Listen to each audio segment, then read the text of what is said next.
also testifies to the quality of the man who motivated her to do that. Egy másik dolog, amit nagyon csodálok még önben, az hogy mennyire független és hogy mennyire erős személyiség.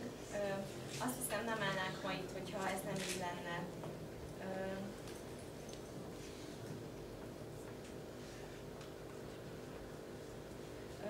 Mert hogy ő úgy gondolja, hogy persze elköltözöm nyugodtan a világ egyik végéből a másikra, ahol nem ismerek szinte senkit, és nem beszélem a nyelvet. Végülis ez nem nagy big deal for me, nem nagy számomra. Úgy érzem, hogy mindez azt bizonyítja, hogy milyen jó ember is az a férfi, akit ő választott, és hogy mindez véletlenül lesz. One of my favorite things about Megan is her compassionate heart. And when Megan sees people who are in need, she just does everything in her power to help them. And I have seen Megan be a messenger of love and support to the loving, or to the hurting, the lonely, and the destitute on many occasions. And in this way, Megan is just a beautiful example of godly compassion to everyone who knows her. Egy másik dolog, amit nagyon szeretek még önben, ez az önzetlen szíve. Amikor olyan embereket lát, akiknek szükségük lenne segítségre, akkor mindent tőle telhetőt megtesz, hogy jobbá tegye az életüket. Úgy látom őt, mint a szeretetnek a szóhülye, vagy mint aki.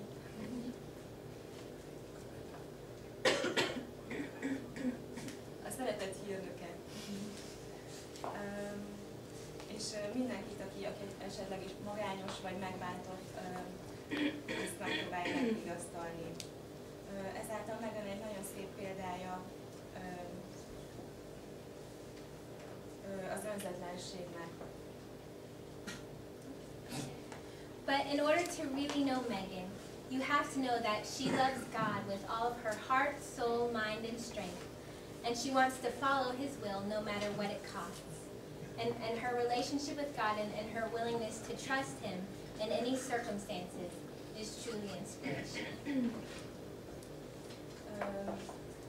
De hogyha valóban szeretnénk megismerni Megant, akkor tudnunk kell róla, hogy nagyon szereti Istent minden tőle telhető erővel, és teljes szívéből, teljes lelkével és teljes erejével, azonban, hogy az ő akaratát kövesse, azt nem figyelembe véve, hogy mibe is kerül ez.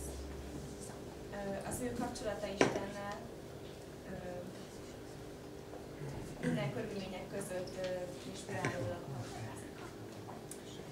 The final thing that you should know about Megan is that she is a world-class friend. Megan, we've had so many wonderful memories together. Az utolsó dolog, amit még szeretnék elmondani Meganről, hogy a legfantasztikusabb barát. Olyan sok szép emlékünk volt együtt.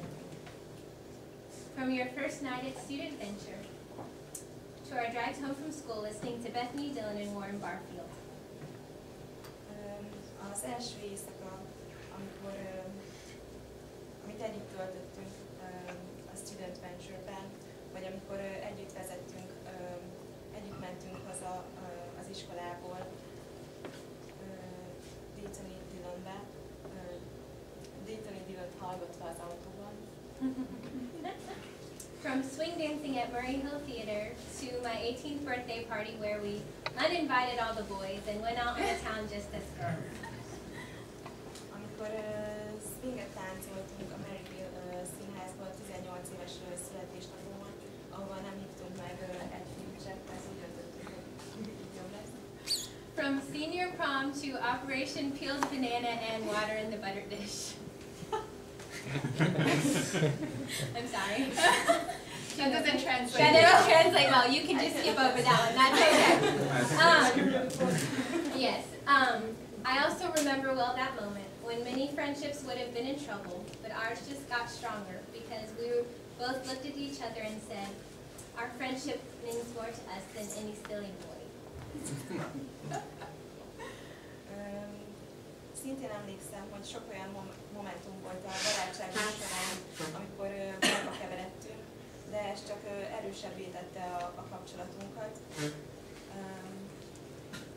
Mert úgy néztünk egymásra, hogy a buta fiúk igazából nem tehetik tönkre a mi erős barátságunkra.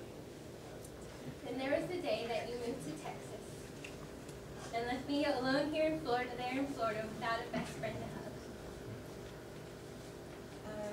Ezután Texasba költöztél, és egyedül hagytál engem Floridában a legjobb barátom elése nélkül. That was followed by hour-long phone conversations every week or two, until I knew that we would be best friends or more like sisters for the rest of our lives. Ezt több órás telefonbeszélgetések követték, még számomra világossá vált, hogy a mi barátságunk örök. Here's the funny thing about those phone calls. Around the summer of 2008, I started hearing the name Haley Gabor on a regular basis when we talk. És egy vicces történet a telefonbeszélgetésekkel kapcsolatban. 2008 nyarától kezdve többször említésre került a beszélgetéseink során Péli Gábornak a neve. Then in the summer of 2009, I really began hearing about this guy, and I began to suspect that he might be sticking around for quite a long time. Aztán 2009 nyarától tényleg nagyon sokszor került megemlítésre a neve, és akkor már kezdtem gyanítani, hogy hosszú ideig fognak együtt maradni. At that point, I felt like I knew the guy, even though I'd never even met him. Ekkor kezdtem úgy érezni, hogy én jól ismerem ezt a fiút, annak ellenére, hogy még sosem találkoztunk. Then, in May of 2010, I finally had the privilege of meeting the man that my best friend had fallen so deeply in love with. And I was not disappointed.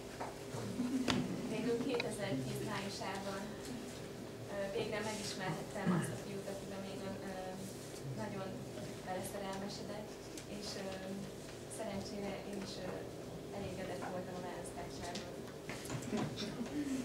It didn't take me long to realize that not only was she deeply in love with him, but he was very much in love with her. Arra is rájöttem, hogy nem csak még olyan szerelmes nagyon Gáborban, hanem ez fordítva is igaz. It brought me unspeakable joy to know that Megan had found such an amazing man to fall in love with. Ez számomra kimondhatatlan boldogság, hogy Megan egy ennyire fantasztikus fiút talált magának. My husband Ryan and I became instant friends with Gabor, and by the time the trip was over, he felt more like family to us. Én és a férjem nagyon jó barátok lettünk Gáborral, és mire az utazás véget ért, szinte családtagként éreztük őt. Now, I know many of you know Gabor much better than I do, but in the short time that I have known him, I can tell you this much. He is a genuine, compassionate, thoughtful, and kind man whom I deem worthy of marrying my wonderful, beautiful, world-class best friend. Tudom, hogy sokan közületek jobban ismerik Gábort, mint én, de mióta úgy ismerem, elmondhatom, hogy ő egy igazán fantasztikus, őszinte, kedves fiú,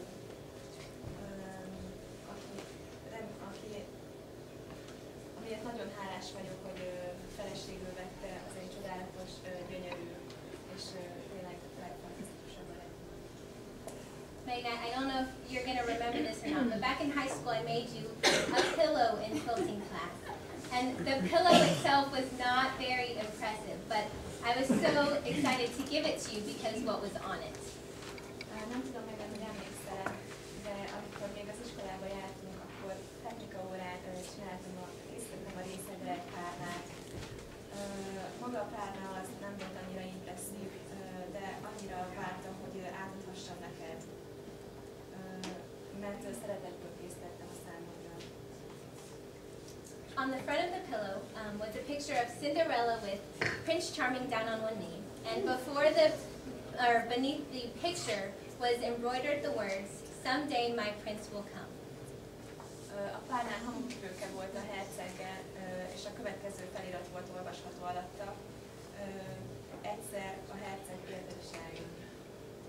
I gave you that pillow in anticipation of this day that we both knew would come, when you would say, I do to the man of your dreams. Amikor ezt a párnát odaadtam neked, mind a ketten tudtuk, hogy egy nap majd érted is eljön a herceg, akinek majd igen fogsz mondani. Megan, tonight you look like a princess, and I'm so happy to stand here and celebrate the fact that your prince has indeed come.